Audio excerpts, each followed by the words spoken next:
Cultural Revolution, upheaval launched by Chinese Communist Party Chairman Mao Zedong during his last decade in power from 1966 to 76 to renew the spirit of the Chinese Revolution. Fearing that China would develop along the lines of the Soviet model and concerned about his own place in history, Mao threw China's cities into turmoil in a monumental effort to reverse the historic processes underway.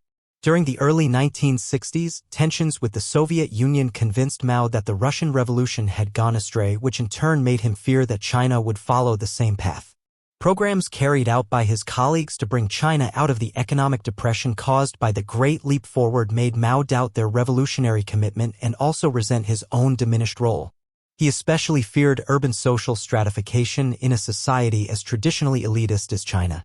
Mao thus ultimately adopted 4 goals for the Cultural Revolution to replace his designated successors with leaders more faithful to his current thinking, to rectify the Chinese Communist Party, to provide China's youths with a revolutionary experience, and to achieve some specific policy changes so as to make the educational, healthcare, and cultural systems less elitist. He initially pursued these goals through a massive mobilization of the country's urban youths. They were organized into groups called the Red Guards and led by students such as Song Binbin.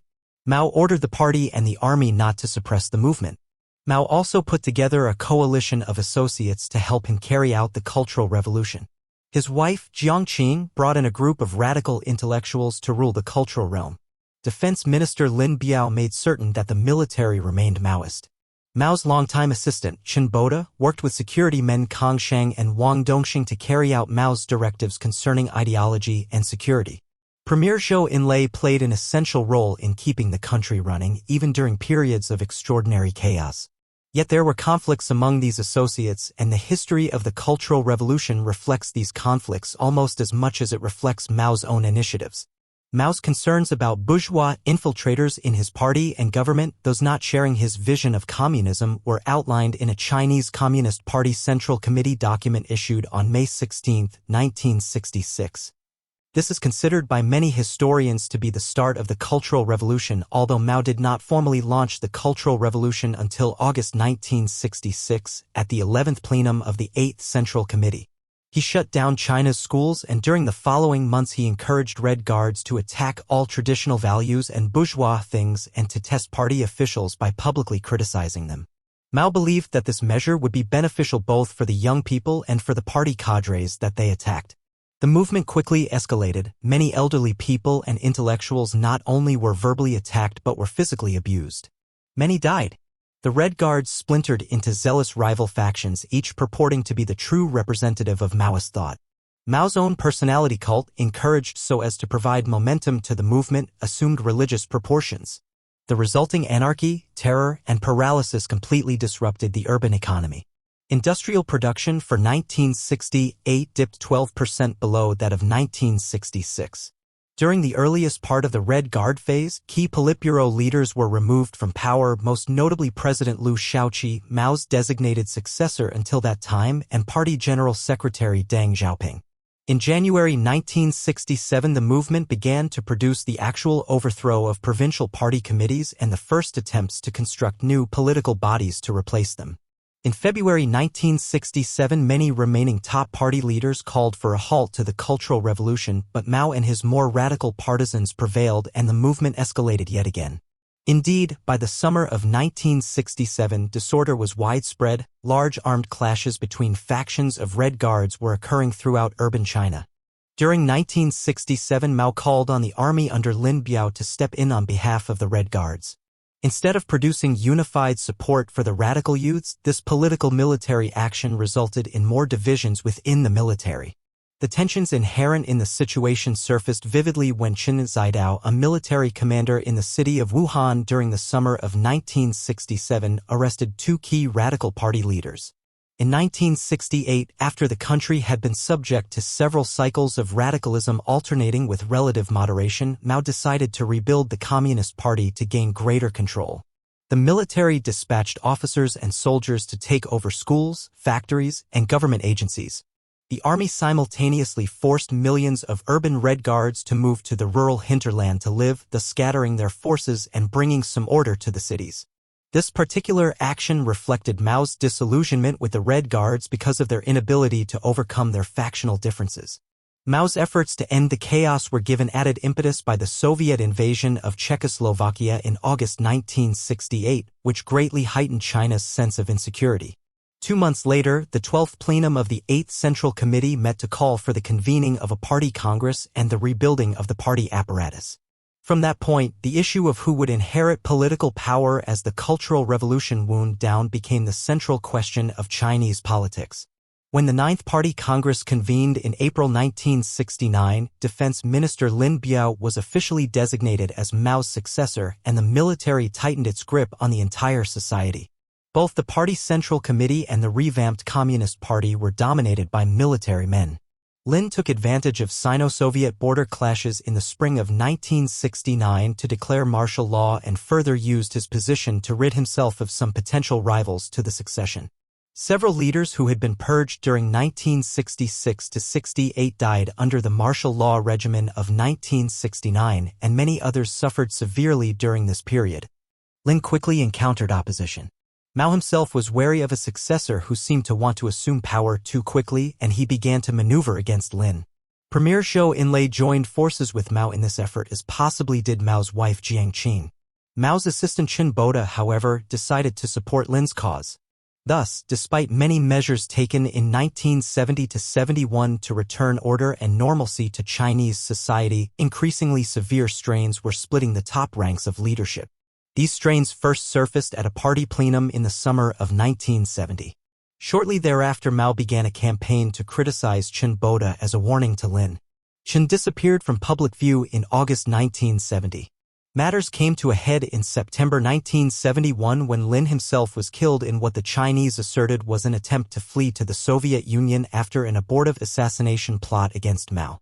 Virtually the entire Chinese high military command was purged in the weeks following Lin's death. Lin's demise had a profoundly disillusioning effect on many people who had supported Mao during the Cultural Revolution. Lin had been the high priest of the Mao cult, and millions had gone through tortuous struggles to elevate this chosen successor to power and throw out his revisionist challengers. They had in this quest attacked and tortured respected teachers, abused elderly citizens, humiliated old revolutionaries, and, in many cases, battled former friends in bloody confrontations.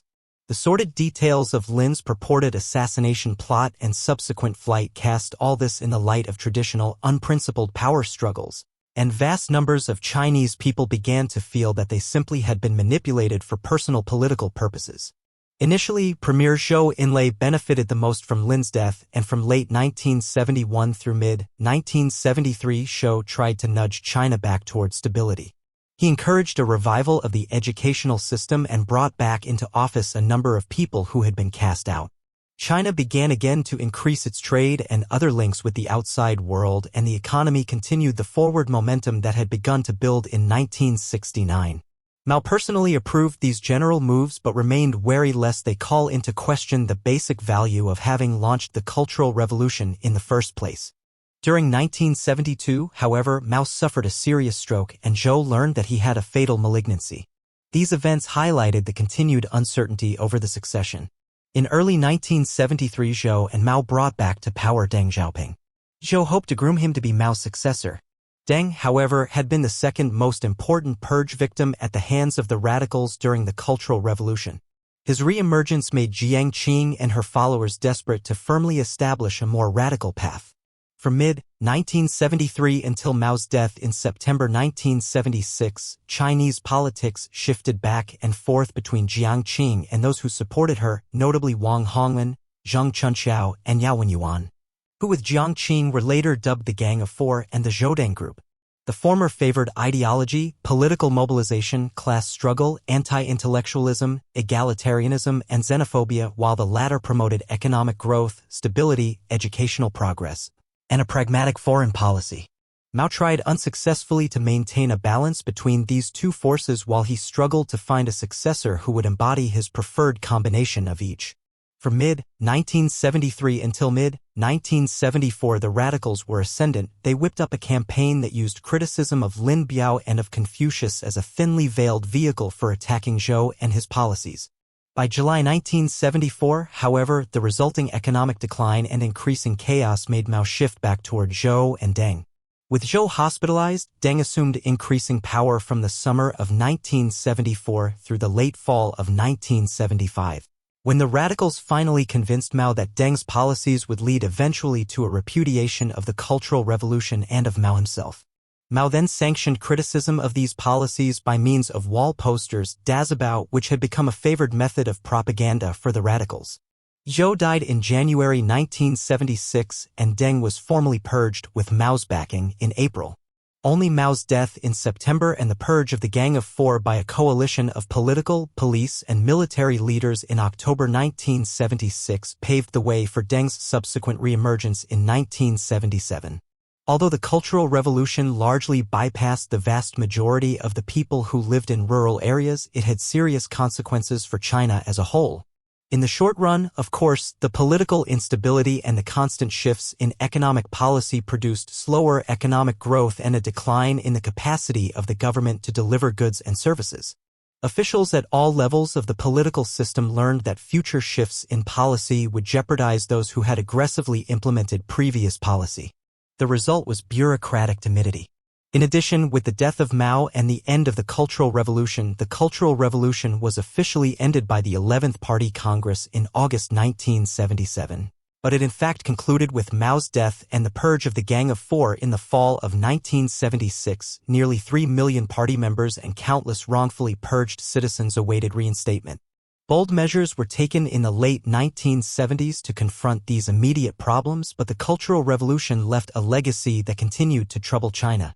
There existed, for example, a severe generation gap. Individuals who experienced the Cultural Revolution while in their teens and early 20s were denied an education and taught to redress grievances by taking to the streets.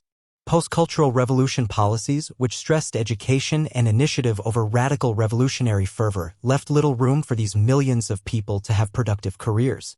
Indeed, the fundamental damage to all aspects of the educational system itself took several decades to repair. Another serious problem was the corruption within the party and government. Both the fears engendered by the Cultural Revolution and the scarcity of goods that accompanied it forced people to fall back on traditional personal relationships and on bribery and other forms of persuasion to accomplish their goals. Concomitantly, the Cultural Revolution brought about general disillusionment with the party leadership and the system itself as millions of urban Chinese witnessed the obvious power plays that took place under the name of political principle in the early and mid-1970s. The post-Mao repudiation of both the objectives and the consequences of the Cultural Revolution made many people turn away from politics altogether. Among the people themselves, there remained bitter factionalism, as those who opposed each other during the Cultural Revolution often shared the same work unit and would do so for their entire careers. Perhaps never before in human history has a political leader unleashed such massive forces against the system that he created. The resulting damage to that system was profound, and the goals that Mao sought to achieve ultimately remained elusive.